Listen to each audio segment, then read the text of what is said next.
Another year has come and gone, and if you're anything like most people, you've had moments where you look back and thought, where did all that time go?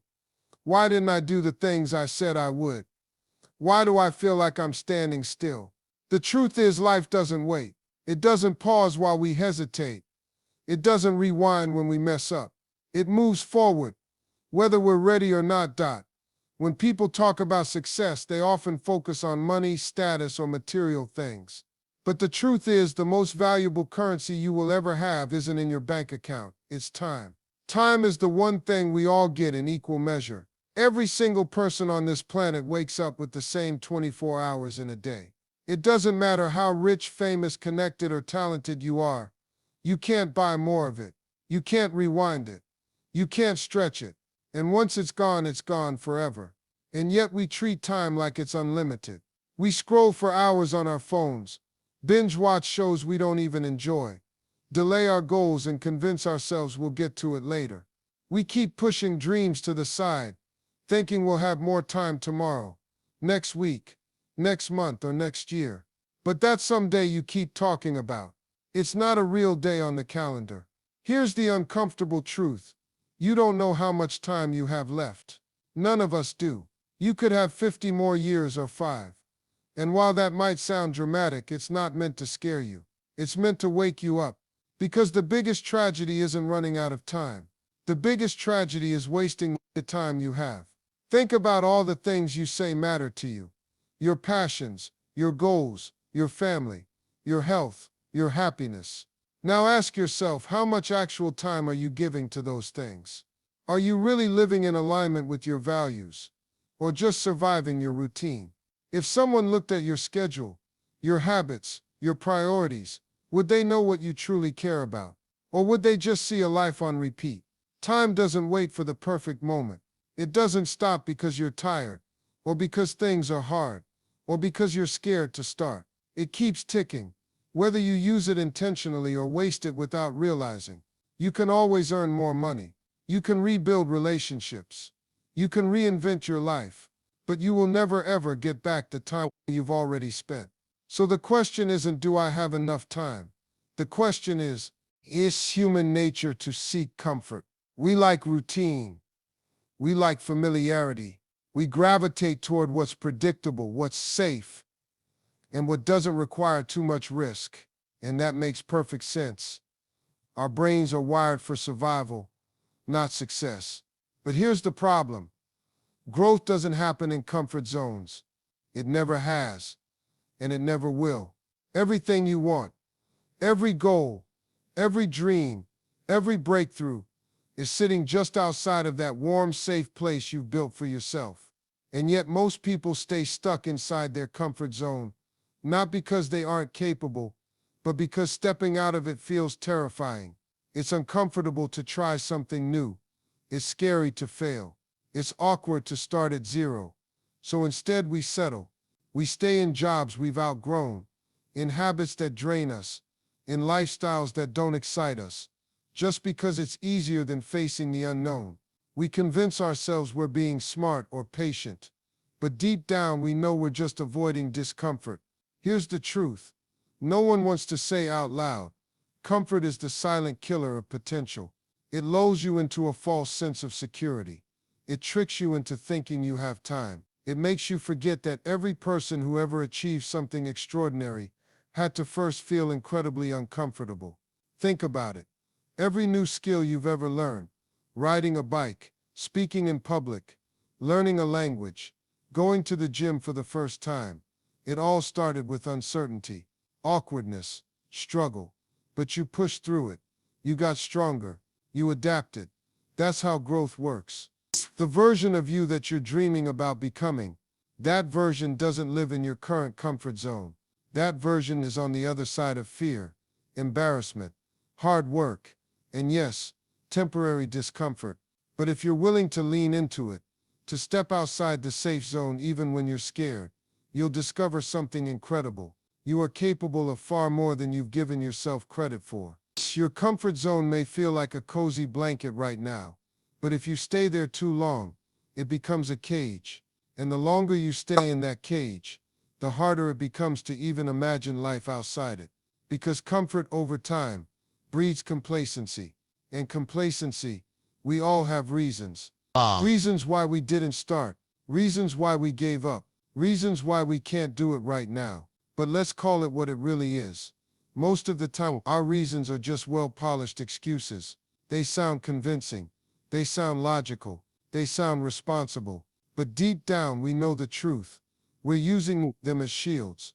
Shields to protect ourselves from discomfort, failure, judgment, or simply from taking responsibility for our own potential. Think about how many times you've said something like, I don't have time. I'm too tired after work. I'm not ready yet. I'll start when things calm down. I just don't have the resources right now. On the surface, these sound like fit points. But the question you have to ask yourself is, are these actual obstacles? Or are they just convenient exits? Excuses often come from fear. Fear of not being good enough. Fear of the unknown. Fear of what other people might think. Sit. And instead of admitting that fear is holding us back, we dress it up in logic. We convince ourselves that now just isn't the right time, even though we said the same thing last year and the year before that. But here's the thing. There will never be a perfect time. Life will always be busy. You'll never feel 100% ready. Your circumstances will never be completely ideal. Waiting for everything to line up perfectly is just another excuse in disguise. At some point, we have to get brutally honest with ourselves and ask, what's really stopping me? Because the truth is, people with fewer resources than you have built incredible lives. People with less time, less money, less support, have made it happen, not because it was easy, but because they refused to let their excuses run their lives. The moment you stop treating your excuses as facts and start seeing them as what they really are, is the moment everything starts to shift. You stop playing small, you stop postponing your potential, and you start owning your choices. Excuses give you an exit, but ownership gives you power. And once you take your power back, one of the biggest lies we tell ourselves is that we need to have all figured out before we begin. We say things like, I just need to get clear on what I want. I'm still thinking about my options. I'll start once I know exactly how to do it. But let's be real. How many months or even years have you been figuring it out? Waiting for clarity can become a trap. We romanticize this idea that one day we'll wake up with a perfect plan, full of confidence and certainty. But in reality, that day rarely comes. And the longer we wait, the further we drift from the very things we want to achieve. Because the truth is, clarity doesn't come from thinking, it comes from doing. You don't gain direction by sitting still. You gain it by moving, by experimenting, by trying and failing, and learning along the way. Every step you take gives you new feedback. Every action you take teaches you something about yourself. What you like, what you hate, what lights you up, and what drains you. Think about it. How many times have you imagined doing something, starting a project, switching careers, pursuing a dream, only to realize, once you actually tried it, that it wasn't what you expected at all? That's how it works. You cannot think your way to understanding. You have to live it. And guess what? You don't need a perfect plan to get started. You just need to start. That blog you've been thinking about, write one post. That fitness, do one workout. That business idea, do one workout. That business idea, talk to one person about it. Because once you take action, momentum builds. Promises. And with that momentum comes confidence, perspective, and yes, clarity. The fog starts to lift after you begin moving through it. Not before, but the longer you sit back, overthinking and waiting for the stars to align, the more stuck you feel. Overthinking leads to doubt. Doubt leads to fear. Fear leads to paralysis. And paralysis convinces you that maybe you're not ready after all. But readiness isn't something you wait for. It's something you create. And you create it by taking bold and perfect action, especially when you don't feel ready. You don't need all the answers today. You just need the courage to take the next step. Because with every action, every decision, every attempt, you get closer to who you really are and what you're really meant to do. And that's when the magic starts happening. We all have reasons. Reasons why we didn't start. Reasons why we gave up. Reasons why we can't do it right now. But let's call it what it really is. Most of the time, our reasons are just well-polished excuses. They sound convincing. They sound logical. They sound responsible. But deep down, we know the truth. We're using them as shields. Shields to protect ourselves from discomfort, failure, judgment, or simply from taking responsibility for our own potential. Think about how many times you've said something like, "I don't have time. I'm too tired after work. I'm not ready yet. I'll start when things calm down. I just don't have the resources right now." On the surface, these sound like fair points. But the question you have to ask yourself is, are these actual obstacles, or are they just convenient exits? Excuses often come from fear. Fear of not being good enough. Fear of the unknown. Fear of what other people might think. And instead of admitting that fear is holding us back, we dress it up in logic. We convince ourselves that now just isn't the right time, even though we said the same thing last year and the year before that. But here's the thing. There will never be a perfect time. Life will always be busy. You'll never feel 100% ready. Your circumstances will never be completely ideal. Waiting for everything to line up perfectly is just another excuse in disguise. At some point, we have to get brutally honest with ourselves and ask what's really stopping me. Because the truth is, people with fewer resources than you have built incredible lives. People with less time, less money, less support have made it happen. Not because it was easy, but because they refused to let their excuses run their lives. The moment you stop treating your excuses as facts and start seeing them as what they really are, is the moment everything starts to shift. You stop playing small. You stop postponing your potential, and you start owning your choices. Excuses give you an exit, but ownership gives you power. And once you take your power back, we don't always think about the future version of ourselves. It's easy to get caught up in the noise of the moment, putting out daily fires, responding to texts, getting through work, just trying to survive the day. But every choice you make today, no matter how small, is shaping the person you'll be tomorrow, next month, next year. Your future self is not a stranger. It's still you, just further down the road. And one day you'll look back at this exact moment and ask yourself, did I do everything I could with the time I had? Did I honor my potential? Or did I keep playing it safe? Did I act with purpose? Or did I coast on autopilot? The way you spend your days is the way you spend your life. That means every hour you waste, every decision you delay, every chance you don't take, that all stacks up. And over time it becomes a life either filled with purpose or full of regrets. Think about it like this. If your future self could speak to you right now, what would they say? Would they thank you for showing up, even when it was hard? Would they be proud of the risks you took, the habits you built, the changes you made? Or would they be begging you to wake up, stop waiting, and take control of the life you say you want? This isn't about perfection. It's about direction. You don't have to have it all together, but you do have to start choosing actions that align with where you want to go, not just what feels good right now. Because the things that matter, building a dream, pursuing a goal, becoming your best self, require sacrifice. They require trading short-term comfort for long-term growth. They require trusting that the hard work you put in today will pay off later, even if you can't see the results right away. Your future self is watching you every time you choose discipline over distraction, every time you keep going when it's easier to quit, every time you say no to something that doesn't serve your vision. And those moments, small as they seem, are compounding.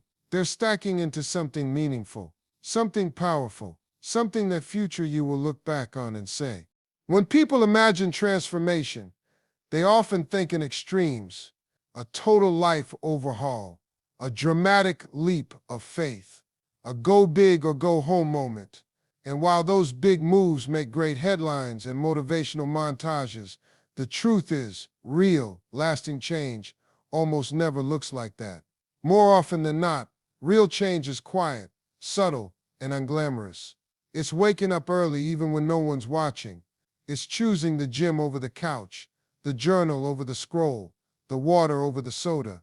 It's sticking to your budget, saying no to distractions, and doing the hard thing again and again. It's not exciting, but it's effective. The key is consistency, not intensity, because it's not what you do once in a while that shapes your future. It's what you do every single day, even when it's boring, even when you don't feel like it, even when progress feels invisible. We tend to underestimate how powerful small actions can be. We say things like one workout won't make a difference, one skip day won't hurt, one little treat won't ruin anything. And you're right, once doesn't matter, but once becomes a habit when it's repeated. And habits build identity. Identity drives behavior, and behavior shapes results. Imagine this: if you committed to just 1% improvement every single day, that's not massive effort, just 1%. By the end of 1 year, you'd be 37 times better than when you started. Not a little better, exponentially better. That's the power of compounding effort. Small, consistent steps also do something else that's crucial. They build trust with yourself. Every time you follow through, no matter how minor the task, you prove to yourself that you are reliable, that your goals matter, that your word means something, that you don't quit just because it's hard.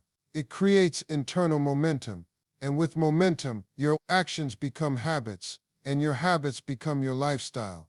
You don't need to change everything all at once. You just need to start somewhere and keep showing up. Because consistency over time is stronger than intensity in short bursts. Anyone can go hard for a week. Few can keep going for a year. But the ones who do, there's a part of you that already knows this. That quiet inner voice, the one that whispers in the still moments, the one that nudges you when you settle for less, the one that doesn't get excited by playing it safe. That voice is telling you something important. You were meant for more than just going through the motions, more than checking boxes and following routines, more than repeating the same year over and over and calling it a life. That feeling you get, the restlessness, the dissatisfaction, the knowing that you're capable of something greater, it's not a flaw, it's not a phase, it's a sign. It's your potential trying to get your attention. But we often bury that feeling. We silence it with distractions, with busyness, with comfort. We convince ourselves we're being realistic, that it's too late, that we're too old, too inexperienced, too behind to go after what we really want. And so we shrink ourselves. We lower the bar. We stay in environments, relationships, careers, and patterns that don't align with who we truly are, just because they're familiar. But here's the thing. Being meant for more doesn't mean you're entitled to it. It means you're responsible for rising to meet it. You don't become the best version of yourself by accident. You don't stumble into greatness by doing what's easy or convenient. You grow into your potential by pursuing it, daily, intentionally, and relentlessly. That deep desire for more, that's not ego. It's not greed. It's your soul reminding you that you were born with purpose, that you have something unique to offer, that you were not designed to simply survive. You were made to live, to lead, to impact, to leave a mark on this world in a way that only you can. And every time you ignore that pull, a part of you feels it. The tension between who you are and who you're capable of becoming never truly goes away. You can silence it temporarily, but it always comes back, stronger, louder, clearer, because deep down, no matter how far you've strayed or how stuck you feel, something inside you knows